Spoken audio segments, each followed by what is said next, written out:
The Fan.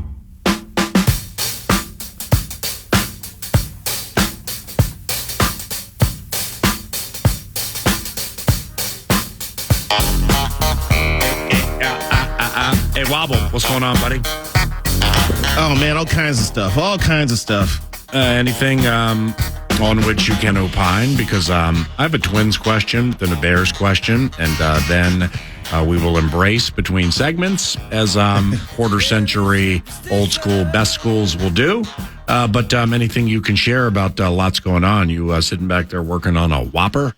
Nah, just breaking news. The New York Times just announced it's disbanding its sports department. Whoa.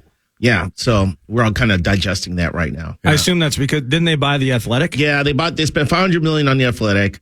And why don't they just use some of the Athletic writers for the New York Times? That's what's going to happen now. The Athletic is going to supply stories mostly through online, but also for print. But it's like 35 people working the sports department at the New York Times are now going to be reassigned to other departments.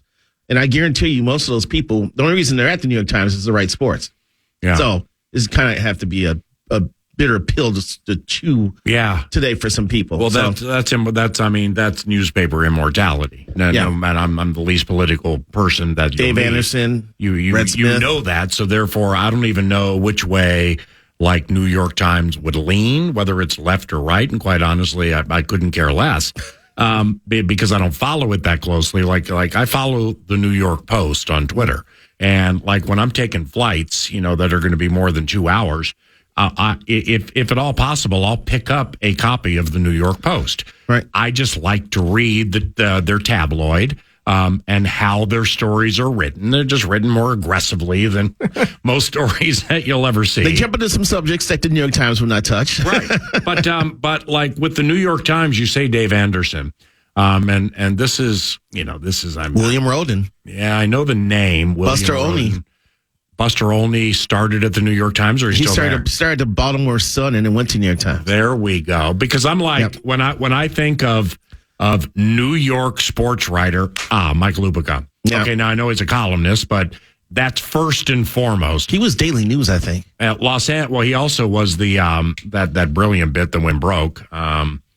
The tab they used to have? It was a the one out of St. Frank Louis? DeFord venture. The one out of the St. Louis? Yeah. What was that called? That was called The National. The National, yeah. Yeah, he was. That's where. So I'm in junior college at Pasadena City College when the National cracked, and I'm interning at the Pasadena Star News. So therefore, that whole part of the business, like I worked on the desk, arranging the agate page and reading stories and using my pica pole and stuff like that. Oh, goody.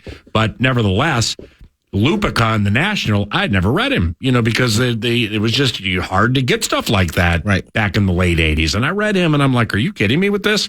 I think it was Shoot from the Lip is what his column was called. You're right. But like with the New York Times, disbanding the sports department. I know. Does that mean like no box scores? No, there's like no sports or whatever? Well, box scores are going to the cutting floor already. Are they? In a lot of papers across the country. It's because of space constraints. I see. I got a buddy of mine, his name's Jim, and he had a hole-in-one a week and a half ago at Southview. And he was like, what number do I call the Star Tribune to report that I had a hole-in-one? I was like, we don't run hole-in-ones anymore. Yeah. He was like, what? And he was outraged at that. So it's just because of the space crunch, man. We've had to sacrifice some things, especially agate, high school box scores, which is a touchy subject with, parents across the metropolitan area. Yeah. Things like that. But, when the New York Times does something like this, it makes you sit up and go, well, and the Athletic is not making money. The story I read this morning said they lost $7.5 million past quarter, and that was just 3/4 of Russo's salary. Exactly. But the bit is with that. If they get rid of Michael, they'll be okay. When they bought the Athletic, they bought like a few million subscribers, and so it's about how many subscribers they have. What do you mean? Digitally. They bought. They didn't buy me. I've been paying my $4 a month for 5 years. Yeah, they got you. They get your $4. Yeah, they get your $4. What's that mean? The New York Times. Oh, the New York Times. You get the subscriber list. Oh. Oh, that's why my phone's blowing up with, now all of a sudden at my AOL account and with my phone, it's the spam bits have increased dramatically the last 3 weeks. And that's because Russo put the New York Times sports section out of business. Well, now it's all starting to add up. Yeah, so they're going to have the Athletic just supply their content now. I feel bad for the writer. I think Tyler Kepner, who's a really good baseball writer, I think he still is with the New York Times. What makes a really good baseball writer? To explain the game, tell great stories, to dig in between the numbers, to break news. But it's difficult to do that in a newspaper, with all due respect, because of the space constraints.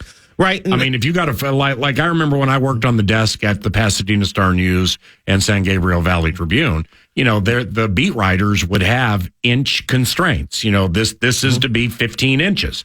Now, we also were cutting it with a knife. What's those X-Acto? Razor? X-Acto knife. Yeah. Thank you. I still have one. And the pica pole that I had, which I still have, would measure the inches of the story. You had the cropping wheel, the crop photos. I had the cropping wheel, but we actually had to, before it went all digital, paste it. You cut and paste. Mm-hmm. So therefore, if Main Man came in late with a Clippers piece that's supposed to be 8 inches, and that was like one of the 9 things I had to edit, and he comes in at 13 inches, and then you cut it, but you cut it in a way the writer doesn't like, and I'm new. I mean, I get bitched at, man. And I'm like, bro, the instructions were 8 inches. You sent 12. So now I'm at a stage where it'd be like, there are one of two things happening here. Mm-hmm. You either had a bad phone connection or you're stupid. It's one of the two. And you can make that choice as to which one you are. But I would choose the former, but the latter has been happening multiple times a week. But you remember the space constraints.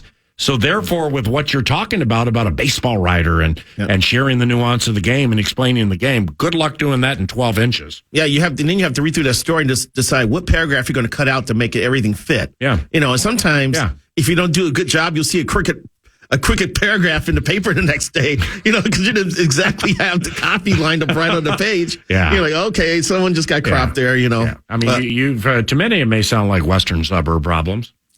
I was a sports editor at a college newspaper at Illinois, Chicago, and I went through that twice a week. Yeah, but I think you'll get this.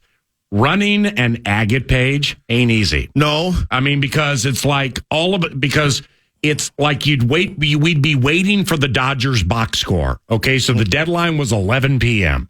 Game at Chavez Ravine began at 7. This was the day of the 3-hour baseball game. Well, then all of a sudden, Fernando Mania is slowing the game. Somebody's getting an award. Tommy Lasorda's coming back out getting an award. So I'm sitting there waiting to finish the agate page, and the Dodgers box score would come in too big. And that's when all of a sudden, sorry, Mr. Sutton, we had to cut the pitchers out. No doubt. Sorry, Mr. Sutton. I know it was collected 4 hits between you and Nolan Ryan. Didn't make the old Pasadena Star News. Why? Because Wobble wrote long on the Angels. Or some of those 15 to 13 games in which there was like 6 pinch hitters. And all of a sudden the box score is elongated because you got to fit in all the names. Remember when Zolgad did the broadcast sports column for the Star Tribune? Yes. See, I like those. And I was on the wrong side of some of the criticism at times, but that's not the point. I I think it might be something Mushnick for the New York Post. Yes. He in New York fashion, he can be bombastic, and he'll get under the skin of some self-important New York radio or TV people. Mm-hmm. But nevertheless, kind of like a broadcast sports bit. I've just really always enjoyed that, Yeah. But nobody has them anymore. I think Andrew Marchand did I think the Post does. I think Andrew Marchand writes those for the Post. Well, Barry Jackson for the Miami Herald, he always has been a TV and radio sports bit. Mm-hmm. Well, all of a sudden he's on the Dalvin beat. So writing about Dalvin potentially coming to Miami and what it would take and stuff like that. So, and that hasn't happened yet, by the way. Yeah, the more things change, the more they stay the same. It's just the ways and means become rearranged. And here's Andrew Marchand, New York Post sports media columnist. What's Mushnick? Bill Mushnick. What's he do? I don't know if I follow Mushnick on Twitter. We can figure it out though. Let's do that. A super exciting piece of investigating between segments and offer up the cash thing.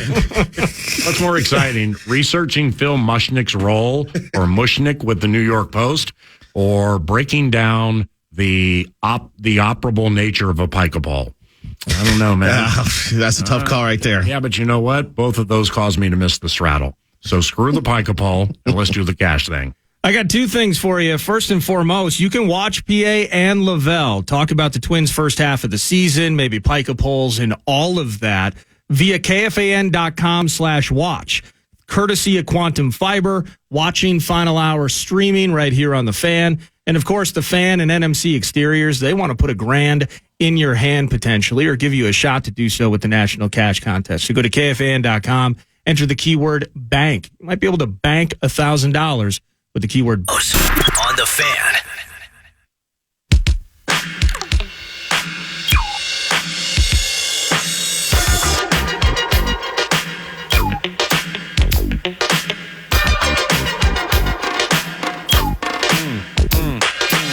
It's like a jungle sometimes. It makes me wonder how I keep from going under.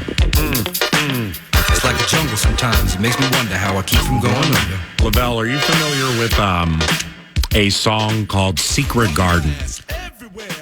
I believe so, yes. Yeah, with because Nordo, are you familiar with the song? Is this with a collaboration of like yes. DeBarge and Barry White and James Ingram? Yeah. And are you familiar with the song called I Secret think I've Garden? heard it or heard of it as well, but Yeah. I can't place it at the moment. Yeah, if that could be the next bumper song, that'd be really, really sweet. I want us to take our time because It's Barry we White. have all night. It's right. It's Barry White's part in there. Oh, and Al B. Shore was also in it. Oh, that's right. Yeah. What it used I'll to be be. sure. God, that's a blast from the past. Yeah, Barry White, man, with that. Yeah, I've watched it live on YouTube at like some award show or whatever. When Barry White rolls out, man, because he's so big. I mean, he must weigh 400 pounds, at least when he was rolling out. Ladies were like throwing garments and pieces of clothing on the stage at Barry, who, is he's identifiable with love music called Secret Garden. That's the song. Don't Nice. go home without it. Chris Finch, coach of the Minnesota Timberwolves, was on the 9 to noon show to start, and we chatted for 27 minutes. Podcasted at Love Covenant on Demand via KFAN.com. And he said several things that were interesting to me. I wouldn't say they necessarily were like overly compelling, where it gets your mind going in ways where you want to jump on social media and immediately start slam dunking on people. But Lavelle brought something up to me between segments that I remember Chris saying, and the way he said it I think would elicit and let's listen back to it and see. Here's Chris Finch talking about a player who is the face of the franchise. I do. I think I was talking to someone yesterday, and they said it very well. And he has the potential to move from the face of the team to the face of the league, or a face of the league. I really believe it. He has a lot of the characteristics that drive the best. All right, we good? Move from the face of the team to the face of the league. Yeah, what about old kitty cat? Wonder how a man who allegedly, or at least in his mind, believes decades, or however he put it. I was on a vocal maintenance day, but I remember seeing it online. Like Carl's like, when they look back in the annals of basketball history or whatever, they're going to look at me and what I've done, and it revolutionized whatever. And first thing I thought of was, bro, Kevin Love did it here before you, and every bit as well as you, if not better. And Dirk Nowitzki did it better than any big man in the history of the NBA. So how delusional can you possibly be? And now Finchy piles on it, being like, well, he's the face of the team. Hey! Yeah, I know. If you look at the two, I'm not trying to hate on Cat because he's incredibly skilled. He does a lot on the court. But he cannot outdo Anthony Edwards when it comes to charisma. Anthony Edwards has all the charisma in the world, and he's the type of guy who is going to have people gravitate around him because of his personality and how he carries himself. And also, people feed off his desire to be great, because he wants to be great. He wants to take big shots. He wants to win games. He wants to maybe bring a title here. Mm-hmm.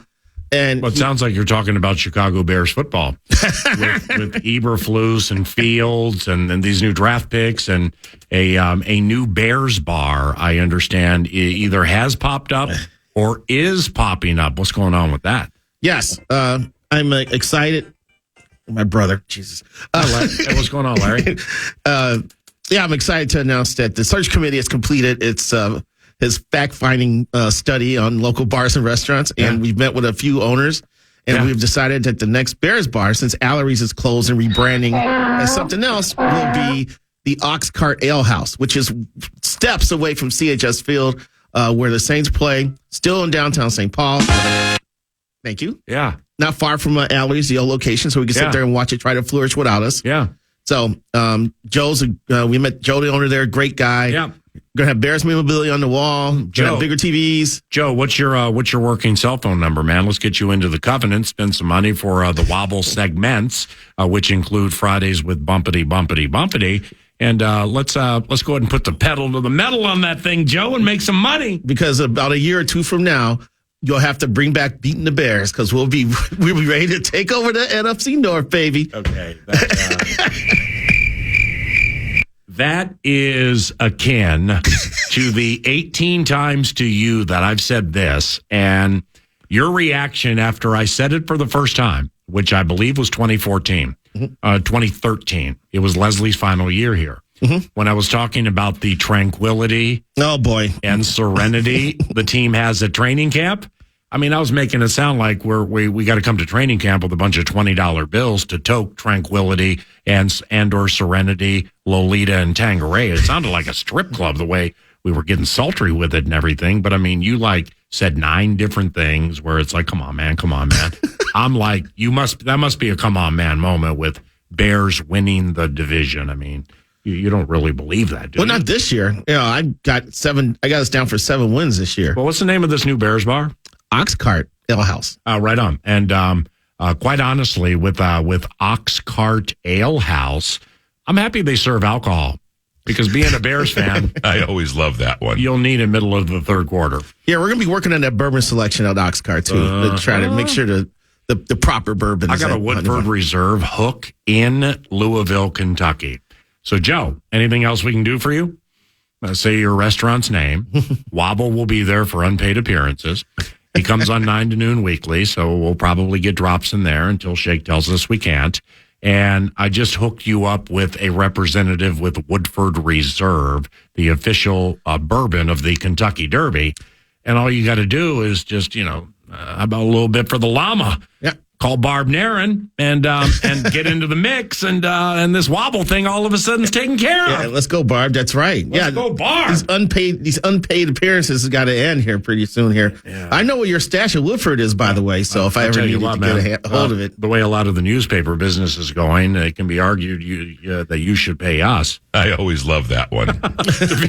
Wow. I'm sorry, man. Wow. If we weren't friends that long, I couldn't say it. God, he shoots the scores. But you started with that New York Times piece, and you got me scared from my friend Alec Lewis, because given he's going to go to the New York Times to cover the Giants and make about, $325 a year, well, we're going to lose him in studio at the Friday football feast. Oh, man, that's too bad. I don't know why you got to root against him and stuff like that. Yeah. He's a nice kid from down Anniston, Alabama way, just doing the best he can. But by the way, where were you Saturday? How come you weren't on the ice at the Trio Rink? I was calling races at Canterbury. Ah, man, you missed a great time. You should. Zach Halverson on skates was worth the appearance alone. Oh, it's phenomenal.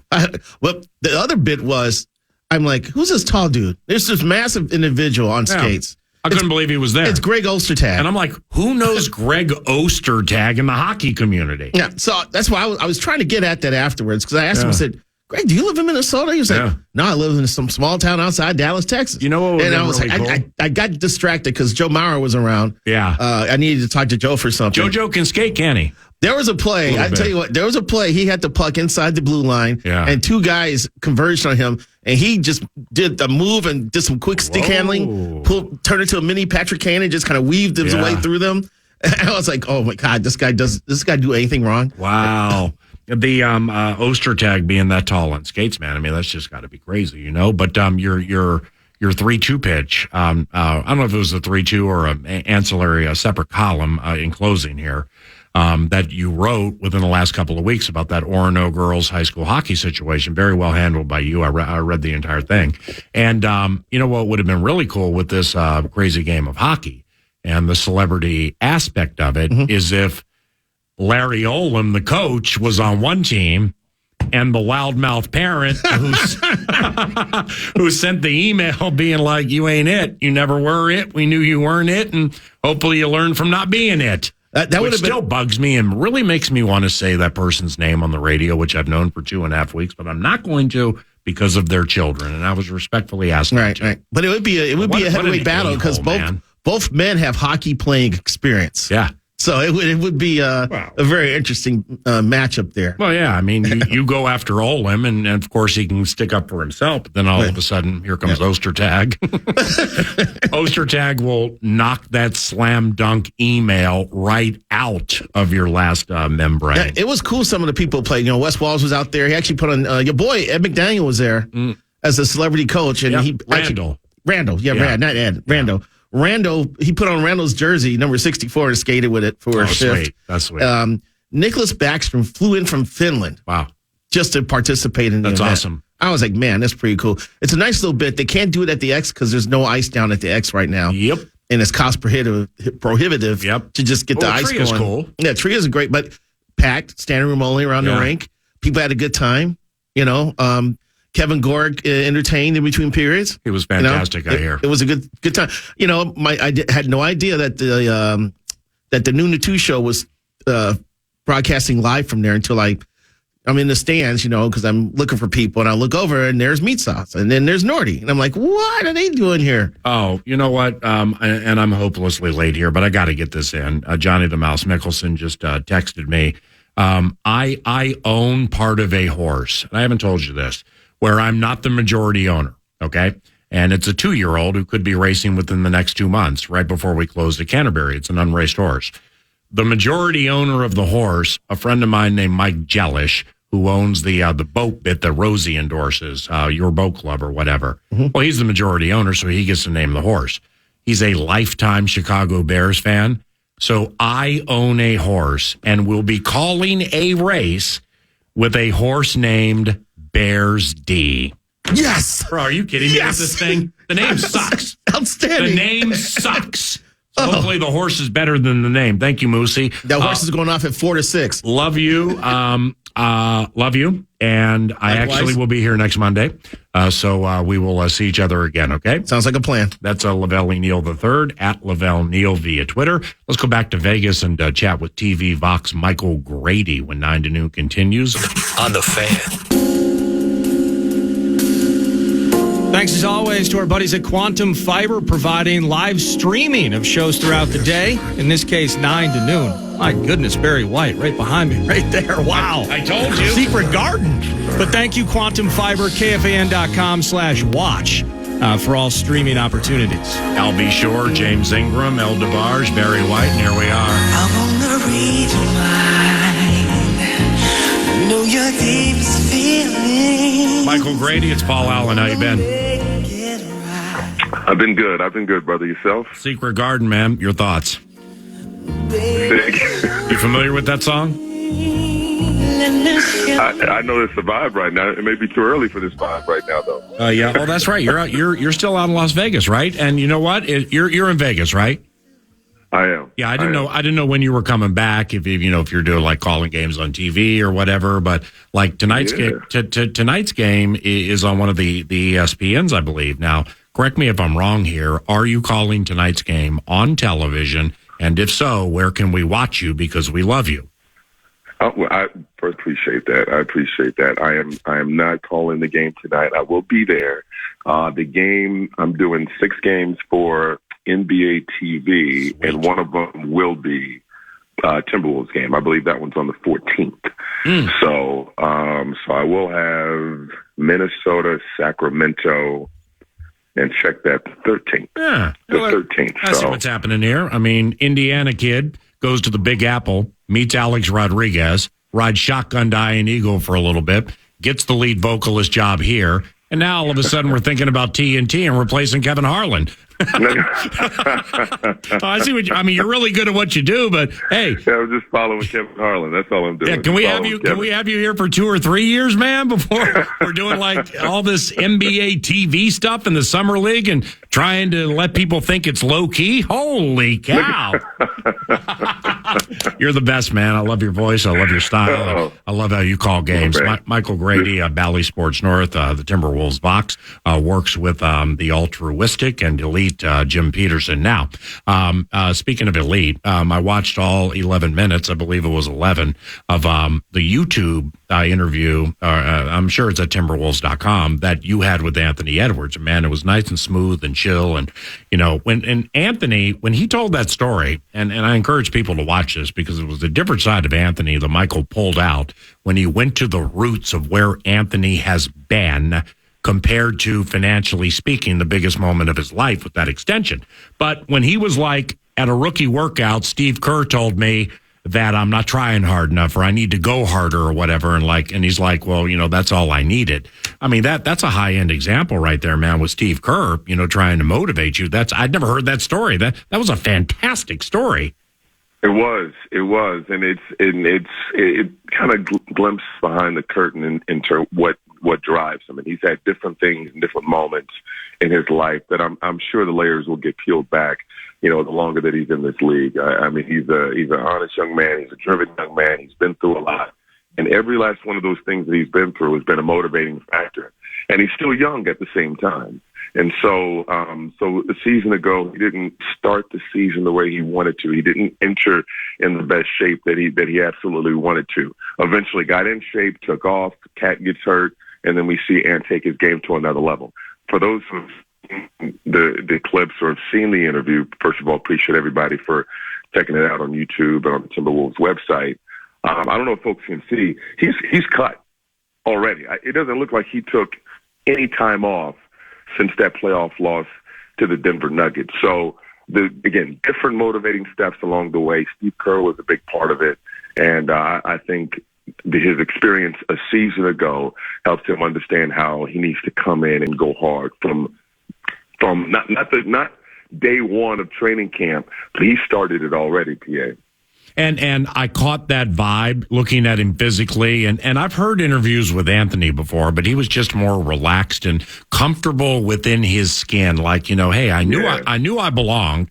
But league cred is so important, man, to this generation, and that's fine. But he's like, he knows he belongs, and he's a superstar with superstar type cash. And I had Chris Finch on the radio show 2.5 hours ago, and we were talking about this a little bit. And he said Anthony is the face of the team, and he has the God has given him the skill set to become the face of the league. And then I went down the road of some greats like Tom Brady and Michael Jordan, and the word obsession, because the greatest of the greats ever to great, and that includes in what we do, radio or TV play-by-play, they become obsessed with certain things that they will not be denied. And the obsession with Anthony, if that is the case, and he becomes obsessed with something with his game to get it better so he can be the best of the best, what should or would that be, Michael? First of all, what stands out, and obsession is a great word, and a lot of folks have asked some of these rookie contracts, rookie extensions, Desmond Bain getting his money, and a lot of folks going, wait a minute, why does Desmond Bain get all that kind of money? LaMelo Ball hasn't been to the post. Why is LaMelo Ball getting all that money? He's been dinged up. Has he proven enough? Same thing with Therese Halliburton a little bit. Is not seeing the playoffs. And the question is, are you giving these guys all this money before they've proven anything? Now they have $260 million contract. Are they going to take their foot off the gas? Mm-hmm. Circling back to Anthony Edwards, we don't know. We don't have a crystal ball. But your observation, my observation, what Chris Finch sees, what other folks sees, is a young man who's obsessed with hooping, obsessed with playing basketball, obsessed with competing. All the stories about, Michael Jordan, he wanted to kill you on the basketball court. Yep. But if you played Connect Four, he'd want to beat you in Connect Four. If you played chess, he'd want to whoop you in chess. If you played poker, if you were on the golf course, he'd want to beat you in those things. That's the same kind of thing with Anthony Edwards. He's not going to take it easy on anybody, no matter what you're playing.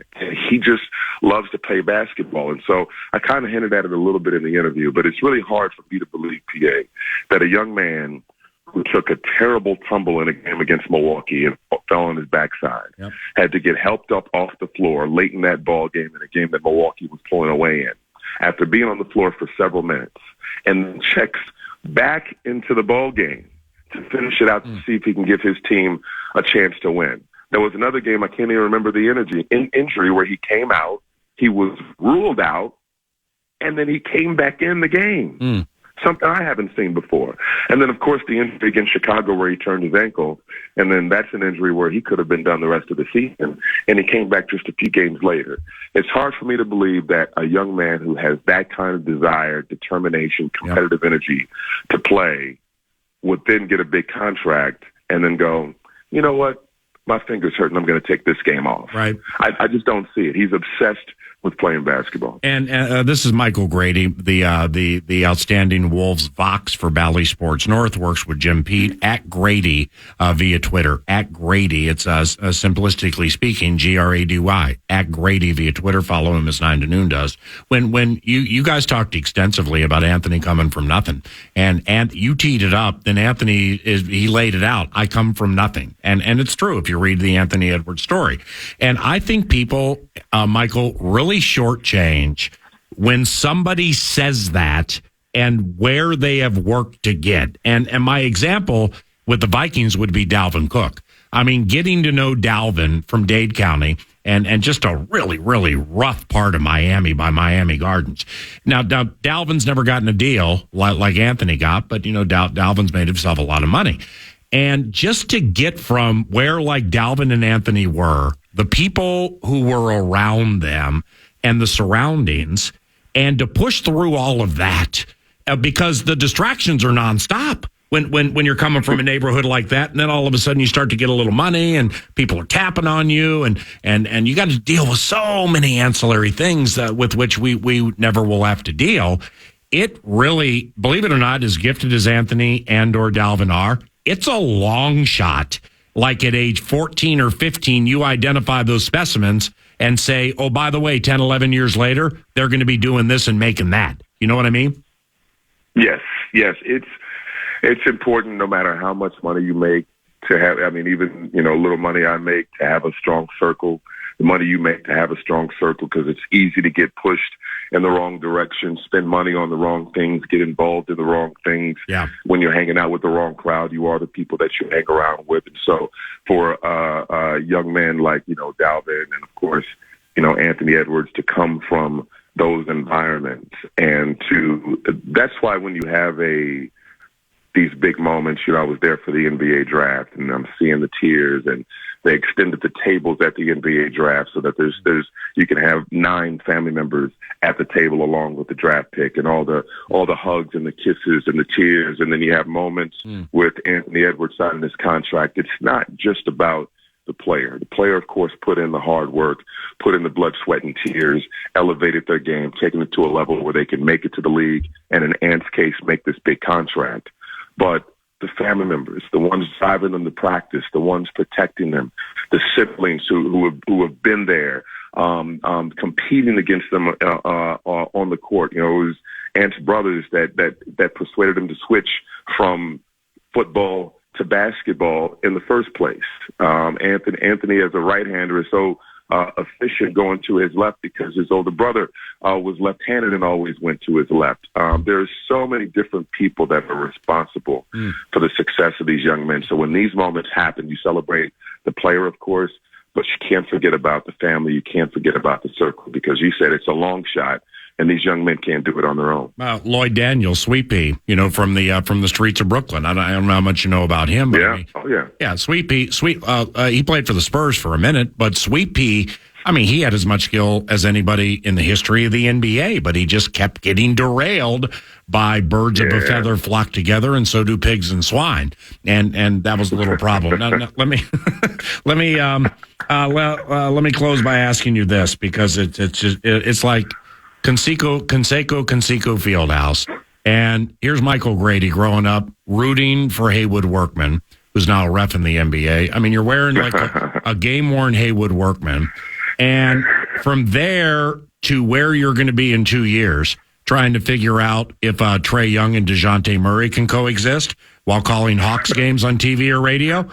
Seriously, that's an unbelievable path. This NBA TV gig that you got doing all those games threw me off a little bit, man. The only thing that I it's so funny is you've seen this as you climbed, as you climb your ladder and do amazing things, is that people say, hey, what's next? You're going to do this next. You're going to, keep going. Somebody told me the other day, your day is coming.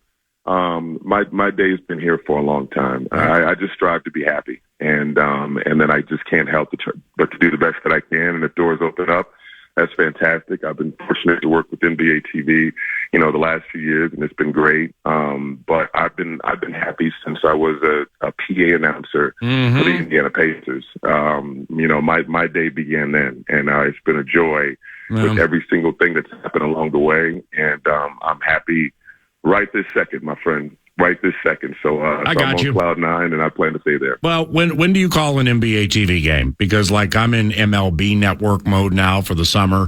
But, I watch NBA TV all the time, man. And 3D, Dennis Smith does a terrific job. When's your next game coming up? So, so for those who want to check it out, I have 2 games on July 12th. Yep. So evening 2 games. So the 12th, 13th, 14th. I'll have the 2 evening games for those who want to check it out. So 12th, 13th, and 14th. Who's your analyst? Who's your analyst? Brendan Haywood for the first 2, Jamal Crawford, Jamal Crawford for the second 2, and then Greg Anthony for the last 2. Wow! So with Crawford and Haywood, Haywood, the former Tar Heel, so they're new to analyzing, right? Brendan's been doing. I've been working with Brendan for the last 3 or 4 years. Okay. Jamal is new to it. That's cool. But anything Jamal has touched has turned to gold. So he's going to be great. All right. Well, you're fantastic, and I'd like to do this more often if you have time, just to cover and catch up and chat. And given you're in Las Vegas, man, just a word to the wise: when you leave your hotel and you see those people out there flicking those cards, go the other way. Okay, because you've worked hard for your money, my man, and I don't want the devil to jump into your heart in the 702. God bless. Appreciate you, brother. God bless you, and I'll be watching you on TV soon. Thank you very much, Michael. Thanks, my man. Anytime. See you, Michael Grady at Grady via social media. He is the TV Vox for the Minnesota Timberwolves. That was fun, and I want to thank everybody for assisting today. All of the interns and. Those over there, Marty Pessis over there helping with the phones, and Fred Bolitnikov's fax machine. That was great. It's just filling in for Nordo, Fallness, Blakemore, Fuller, and the Fabulous Sports Babe was a lot more daunting than I thought it would be, but they've asked me to come back tomorrow to do it again. And I will be here as we rise and shine at 9, and we close the show with a wrap on the show, and here comes the con. And thanks to Casey's, who sponsors the 9 to noon show wraps. And as a reminder, 89-cent medium fountain frozen drinks. That's an all summer long thing. And then a quick memory reminder as well. Feast on Casey's Pizza. The Casey's Pizza's elite, but they have that thin crust za. Casey's here for good, and they're the best. Hey. Vocal maintenance done, Polly's back in the saddle. He's rusty on the break times, he's missing the straddle. This time of year, finding talkers is a battle. Baseball teams up a creek without a paddle. Final hour on the quantum fiber stream thingy. Host had to be asked to quit playing with his dinghy. Enough pomade in his hair, man, it's never stringy. Extra bounce in his step, ooh, he's quite springy. In Vegas, a buzz with Wembanyama. The human coat rack's neck, it's kind of like a llama's. Meanwhile, Howland Town, they may or might not. As in Josh, Coach thinks she put him in a spot. Like Dwight Smith in the stairwell, we headed. 2 weeks to training camp, drop the confetti. Kirk Talkers tomorrow, man. I hope you're ready for opinions, unbiased, clear-minded, and steady. My ding-a-ling, my ding-a-ling. Podcast today's Paul Allen Show, or back to previous show and interviews by going to the iHeartRadio app.